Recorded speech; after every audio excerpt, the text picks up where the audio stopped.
दर्शकों को बताएं जो ये गणित लोग जो जोड़ रहे हैं, मुख्यमंत्री नीतीश कुमार होंगे या कोई दूसरा होगा? मुख्यमंत्री नीतीश कुमार ही होंगे और मंत्रिमंडल का भी साइज वही रहेगा। मंत्रिमंडल का भी साइज होगा? हाँ, सिर्फ 1 2 3 जो एंट्री नई होगी हमारे हिसाब से।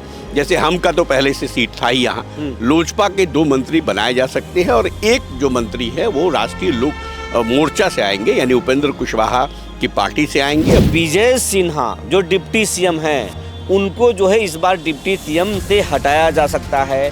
बीजेपी के कई नेताओं को जो है मंत्रियों को अलग किया जा सकता है। जदयू में की आप बात कर रहे हैं तो निश्चित तौर पर कद छोटा होगा उनका, डिप्टी सीएम इस बार नहीं होंगे, ये बात एकदम साफ है। ये दर्श अध्यक्ष है। लेकिन देखिए, जातीय समीकरण के आधार पर यहाँ मंत्रिमंडल होता है। तो जातीय समीकरण को अगर आप देखिएगा पूरी तरह से, तो जो सवर्ण को फिट करना है, हर जाति से एक एक लोगों को लेना है इनको। विक्रम सिंह की आप अगर बात कर रहे हैं तो जीत के आए हैं, पहली बार जीते हैं और हमें नहीं लगता कि अभी उन्हें मंत्री बनाया जाएगा, क्योंकि ऑलरेडी यहाँ पर जो सीट है, राजपूत का जो कोटा है, आप सीधा सीधी बोलिए, वो भरा हुआ है। नीरज बबलू फिर जीत के आए हैं। एनडीए को प्रचंड बहुमत मिला है। बिहार की जनता ने नीतीश कुमार को ऐसा जनादेश दिया है कि जिससे पूरा एनडीए खेमा गदगद है, बाग बाग है सब नेताओं का दिल। वहीं आरजेडी खेमे में, महागठबंधन के खेमे में सन्नाटा पसरा हुआ है। तेजस्वी यादव अभी तक मीडिया से रूबरू नहीं हुए हैं। मुकेश सहनी जो है वो कैमरे पे नहीं आ रहे हैं। अधिकांश नेता महागठबंधन के लगता है बिहार में रहते हुए लग रहा है छिप गए हैं, ये माहौल है। लेकिन एक बात तेजी से चर्चा हो रहा है कि यार नीतीश सीएम बनेंगे, अगला सीएम नीतीश ही होंगे, क्योंकि जिस तरीके से 89 सीट बीजेपी जीती है, 19 सीट लोजपा जीती है, हम और आरएलएम को जितना सीटें मिली उससे बीजेपी सरकार बिहार में बना सकती है। तो वहीं जदयू को भी शानदार जीत मिली है, 85 सीट नीतीश कुमार जीते हैं। तो क्या नीतीश कुमार को बीजेपी छोड़ सकती है? इन तमाम कयासबाजियों पर हम चर्चा करेंगे और ये भी समझेंगे। ये तो हम स्पष्ट कर देते हैं कि नीतीश ही सीएम होंगे, जितना गुना भाग जिसको करना है कर ले। सूर्य बिहार दावा कर रहा है कि नीतीश ही बिहार के अगला सीएम होंगे और उनके मंत्रिमंडल में कौन कौन होंगे, ये तमाम चीज़ सीनियर जर्नलिस्ट कुंदन कर्ण हमें बताएंगे। कुंदन जी, कल भी हम लोग चर्चा किए थे कि एनडीए की प्रचंड बहुमत कैसे मिली, महागठबंधन की करारी हार कैसे हुई। आज अब बताएं कि लोग कयासबाजी कर रहे हैं, सीट जोड़ रहे हैं कि बीजेपी को इतनी सीटें मिली, लोजपा को इतनी सीटें मिली, आरएलएम को इतनी सीटें मिली, हमको इतना मिला है। बीजेपी अगर ये आंकड़ा को जोड़ दे तो खुद से सरकार बना सकता है। क्या बीजेपी के मुख्यमंत्री होगा या नीतीश मुख्यमंत्री होंगे, ये आप बताइए। नहीं, ये नैरेटिव सेट किया जा रहा है, मुख्यमंत्री नीतीश कुमार ही होंगे। लगातार जो बड़े नेता हैं इस बात को कह रहे हैं, खास करके एनडीए के जितने बड़े नेता हैं वो कह रहे हैं कि भाई मुख्यमंत्री नीतीश कुमार ही होंगे। अब मंत्रिमंडल की चर्चा आप कर लीजिए। देखिए, लोक जनशक्ति पार्टी यहाँ पर उसका एंट्री हुआ है और राष्ट्रीय लोक समता पार्टी का लोक मोर्चा का एंट्री हुआ है। तो आप समझ लीजिए कि जिस तरह से 19 सीटें हैं लोजपा का, तो अगर आप कोटे के हिसाब से देखिए तो 2 मंत्री उनके बनाए जाएंगे। सबसे पहले तो कुंदन जी ये दर्शकों को बताएं जो ये गणित लोग जो जोड़ रहे हैं, मुख्यमंत्री नीतीश कुमार होंगे या कोई दूसरा होगा? नहीं, मुख्यमंत्री नीतीश कुमार ही होंगे और मंत्रिमंडल का भी साइज वही रहेगा। मंत्रिमंडल का भी साइज होगा? हाँ, सिर्फ 1 2 3 जो एंट्री नई होगी हमारे हिसाब से। जैसे हम का तो पहले से सीट था ही यहाँ, लोजपा के 2 मंत्री बनाए जा सकते हैं और एक जो मंत्री है वो राष्ट्रीय लोक मोर्चा से आएंगे, यानी उपेंद्र कुशवाहा की पार्टी से आएंगे। अब किसे बनाया जाएगा वो आगे चर्चा में बताएंगे, लेकिन मंत्रिमंडल का साइज वही रहेगा।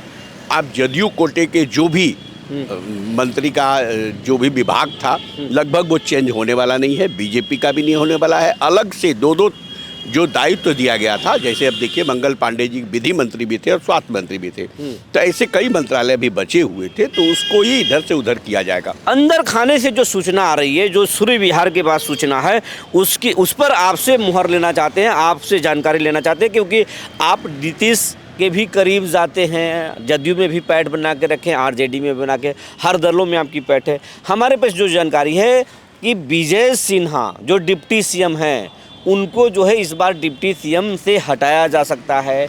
बीजेपी के कई नेताओं को जो है मंत्रियों को अलग किया जा सकता है। जदयू में भी एक बड़े चेहरे जो अशोक चौधरी हैं, उनको भी नीतीश अलग कर सकते हैं और मंत्रिमंडल में बड़े पैमाने पर फेरबदल हो सकती है। लोजपा से भी 3 लोगों की मंत्री बनाने की बात हो रही है, तो उपेंद्र कुशवाहा की पत्नी को भी मंत्री बनने की बात हो रही है। हम में कौन मंत्री होगा, ये आप दर्शकों को बताएं। देखिए, सबसे बड़ी बात है कि साइज तो मंत्रिमंडल का बढ़ने नहीं जा रहा है। अब विजय सिन्हा की आप बात कर रहे हैं तो निश्चित तौर पर कद छोटा होगा उनका। डिप्टी सीएम इस बार नहीं होंगे, ये बात एकदम साफ है। ये देखिए, बड़े खुलासा कर रहे हैं कि विजय सिन्हा डिप्टी सीएम नहीं होंगे, मंत्री जरूर होंगे, डिप्टी सीएम नहीं होंगे। और उसके अलावा आप देख लीजिए, नाम तो ये आ रहा है कि भाई डिप्टी सीएम इस बार मंगल पांडे होंगे।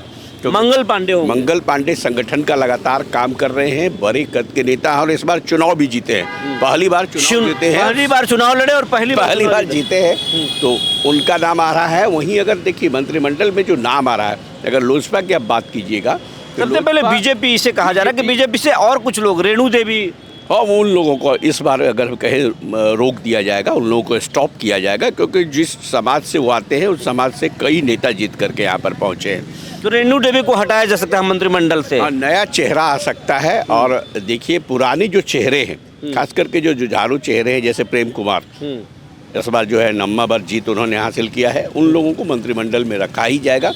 उसके अलावा अगर आप देख लीजिए तो उपेंद्र कुशवाहा की पार्टी में ये भी खबर है कि उनकी पत्नी जो स्नेहलता कुशवाहा है वो मंत्री बन रही है। वो एकदम फिक्स है। आप लोजपा में चलिए तो संजय सिंह का भी है कि संजय सिंह चूंकि महुआ से जीत के आए हैं, उनका नाम चल रहा है। पासवान जी हैं, उनका भी नाम चल रहा है। जो दरौली विष्णुदेव पासवान है, उनका नाम चल रहा है। और उसके बाद अगर कहिए राजू तिवारी उनके प्रदेश अध्यक्ष हैं। लेकिन देखिए, जातीय समीकरण के आधार पर यहाँ मंत्रिमंडल होता है। तो जातीय समीकरण को अगर आप देखिएगा पूरी तरह से, तो जो सवर्ण को फिट करना है, हर जाति से एक लोगों को लेना है, इनको सवर्ण को फिट करना है, तो फिर वहाँ राजू तिवारी कहाँ रहेंगे, ये भी देखने वाली बात होगी। क्योंकि भारतीय जनता पार्टी से जो जीत के आए हैं लोग, उसमें जो है सवर्ण, जैसे कि भूमिहार की भी वहाँ पर भागीदारी होगी। अब भूमिहार में देखिए इंजीनियर शैलेंद्र भी जीत के आए हैं और ये तीसरा दफा है उनका। तो ऐसे ही अगर जातीय समीकरण को साधिएगा तो फिर थोड़ा दूर दिखेगा कि राजू तिवारी के बदले में कोई और आएंगे। लेकिन चूंकि वो प्रदेश अध्यक्ष है, पार्टी का कमान वो लगातार संभाल रखे हैं, आज फिर से उनको बनाया गया है, तो उनका नाम आप अगर आगे रखिए तो वो भी ठीक है। पुराने मंत्री में आप देखिए सुनील कुमार जी जो शिक्षा मंत्री थे, लगता है कि उनका पत्ता कट मैंने जेडीयू में किनका पत्ता कट सकता है और किसका एंट्री हो सकता है। देखिए, पत्ता कटने में देखिए एक मंत्री तो हार ही गए, सुमित सिंह। अशोक चौधरी का जो कद है, पहले लग रहा था कि भाई कद छोटा हुआ है, लेकिन हमको लग रहा है कि मंत्री वो रहेंगे। सुनील कुमार जो थे, कहा जा रहा है कि अशोक चौधरी को लेकिन मंत्रिमंडल से हटाया जा सकता है, ये चर्चा है, लेकिन हमें नहीं लगता है कि इस चर्चे में दम है। क्योंकि देखिए, लगातार मॉनिटरिंग वो करते रहे हैं। उनकी बेटी संभवी है, वो लगातार प्रचार में गई, अशोक चौधरी भी प्रचार कर रहे थे, और पूरा परिवार अगर हम कहें तो जदयू के साथ लगातार रहा है और फील्ड में मेहनत किया है। समस्तीपुर की राजनीति अगर देखिए तो संभवी चौधरी ने अकेले संभाल रखा था। वहाँ जो पहले सीट था और सीट जो बढ़ा है उसको भी देख लीजिए आप। विजय चौधरी रहेंगे ही मंत्रिमंडल में, चूँकि वो पहले से हैं। उसके बाद आप चलिए जदयू की कद्दावर नेता विजेंद्र यादव की बात करें, वो भी 8-9 बार चुनाव जीते हैं इस बार, लगातार 90 से चुनाव। जमा खान का क्या होगा? जमा खान का को बदला जा सकता है, उसके बदले में जमा खान को बदला जा सकता है। अल्पसंख्यक जो श्याम रजक भी जीत कर आए हैं, उनको मंत्रिमंडल में जगह मिलेगी? श्याम रजक की चर्चा अभी नहीं है, लेकिन वरिष्ठ नेता है, रह चुके हैं, लेकिन बहुत बार दल इधर उधर भी किए हैं, तो अभी हम नहीं कह सकते कि उनको बनाया जा सकता है। नए चेहरे में अगर आप बात कीजिएगा तो बीजेपी में कुछ नया चेहरा आ सकता है। बीजेपी अब बक्सर से आनंद मिश्रा जीत के आए हैं, 23 साल पूर्व IPS अधिकारी रहे हैं, उनके नाम का भी चर्चा हो रहा है कि भाई आनंद मिश्रा को कैबिनेट में लिया जा सकता है। अब संजय टाइगर हैं, बहुत पुराने, तो मतलब बीजेपी जिस समय में शुरुआत कर रहा था, 1-2 गिन रहा था, उस समय से संजय टाइगर यहाँ पर थे। तो आप समझ लीजिए कि इन लोगों की चर्चा अभी हो रही है नए लोगों में। मैंने बीजेपी के मगध से भी मंत्री बनाए जा सकते हैं। मगध में प्रेम कुमार तो मंत्री बनेंगे ही बनेंगे, लेकिन प्रेम कुमार के अलावा बीजेपी ने औरंगाबाद सीट पर, औरंगाबाद जो है 5 सीट जो है 6 सीट है, जिसमें से 5 पर जीत हासिल कर लिया। पिछले बार 6 विक्रम सिंह की आप अगर बात कर रहे हैं तो जीत के आए हैं, पहली बार जीते हैं। और हमें नहीं लगता कि अभी उन्हें मंत्री बनाया जाएगा, क्योंकि ऑलरेडी यहाँ पर जो सीट है राजपूत का जो कोटा है, अब सीधा सीधी बोलिए, वो भरा हुआ है। नीरज बबलू फिर जीत के आए हैं और एक आध राजपूत ऐसे हैं जो कि कद्दापर है, कई बार से जीत रहे हैं, उन्हें उम्मीद बीजेपी नहीं करेगी। अब नीरज बबलू हैं, लगातार मंत्री रहे हैं और लगातार काम भी कर रहे हैं, तो उन्हें उम्मीद नहीं करेगी। तो नए एंट्री मगध चेतन आनंद बड़े चेहरे हैं। नहीं, चेतन आनंद की भी एंट्री अभी मंत्रालय में नहीं हो सकती, एकदम मान के चलिए। इसीलिए नहीं हो सकती है क्योंकि कोई बड़ी जीत भी नहीं की है वो, यहाँ तक मात्र क्षेत्र भी बदला ना भाई, आप समझ लीजिए ना कि वहाँ से क्षेत्र बदल करके उनको वहाँ जाना पड़ा और मामूली वोटों से जीते हैं। तो इन सब की चर्चा अभी नहीं होगी। नए चेहरे में हम बताए ना कि अब नए चेहरे में बीजेपी अगर उठाएगा वहाँ से, तो आप बक्सर से जीते हैं आनंद मिश्रा जी को उठा सकता है। उसके बाद अगर आप बात कर लीजिए नए चेहरे में, तो पटना से भी जीते हैं संजय गुप्ता जीते हैं, सत्येंद्र कुशवाहा जीते हैं, इन लोगों को एंट्री मिलेगी। लेकिन एक बात याद रखिए, बीजेपी सम्राट चौधरी जहां है, सम्राट चौधरी इधर उधर नहीं होंगे, वो डिप्टी सीएम रहेंगे ही।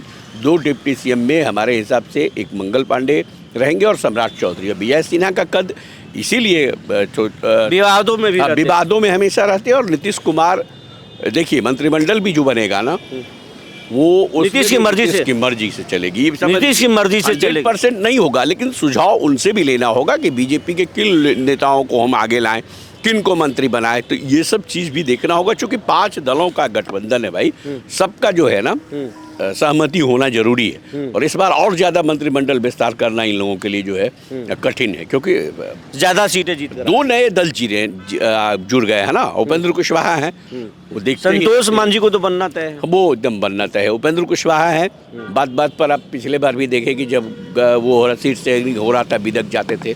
चिराग पासवान भी ऐसा नहीं है कि पूरी तरह से। नीतीश कुमार का शपथ ग्रहण कब होगा और उसमें कौन कौन शामिल हो सकते हैं? देखिए, प्रधानमंत्री नरेंद्र मोदी का तो आना तय है एकदम। शपथ ग्रहण 20 को हो या 22 को हो, 2 डेट में। वैसे कल एनडीए की बैठक नीतीश कुमार ने बुलाई है। कल जितने भी विधायक जीते हैं सबको बुलाया गया है कल, और हमको लग रहा है कि मुख्यमंत्री आवास में ही बैठक होगी। उसके बाद साफ हो जाएगा कि कब शपथ ग्रहण होगा। गृह मंत्री अमित शाह रहेंगे। उसके अलावा अगर बात करें तो यूपी के मुख्यमंत्री भी रहेंगे, योगी आदित्यनाथ की बड़ी भूमिका रही है। उन्होंने जो सभाएं यहाँ पर की है, 70-80 से ज़्यादा सभाएं उन्होंने की है, और लोग सुने भी हैं उनके बातों को, तो वो रहेंगे ही। उसके बाद छत्तीसगढ़ के मुख्यमंत्री रहेंगे, महाराष्ट्र से भी बीजेपी के लीडर आएंगे। जितनी भी बीजेपी शासित प्रदेश हैं, सबके मुख्यमंत्री का जमवारा यहाँ पर होगा। तो ये जो कुंदन कुमार जी जो स्पष्ट कर दिए कि नीतीश के चेहरे पर कोई संशय नहीं है, नीतीश ही अगला मुख्यमंत्री होंगे और नीतीश कुमार के हिसाब से ही मंत्रिमंडल का गठन होगा। लेकिन 2 बड़ी बातें बता रहे हैं। विजय कुमार सिन्हा को डिप्टी सीएम से छुट्टी हो सकता है, मंत्री बनाए जा सकते हैं, लेकिन डिप्टी सीएम से उनको छुट्टी हो सकता है, उनके जगह पर मंगल पांडे को लाया जा सकता है। इसके अलावा उन्होंने कहा कि अशोक चौधरी के नामों पर जो संशय है, अशोक चौधरी को जो है मंत्रिमंडल में जगह मिलेगी। चेहरे बदले जा सकते हैं, कई लोग इधर से उधर हो सकते हैं। बने रहिए हमारे साथ, तब तक के लिए धन्यवाद।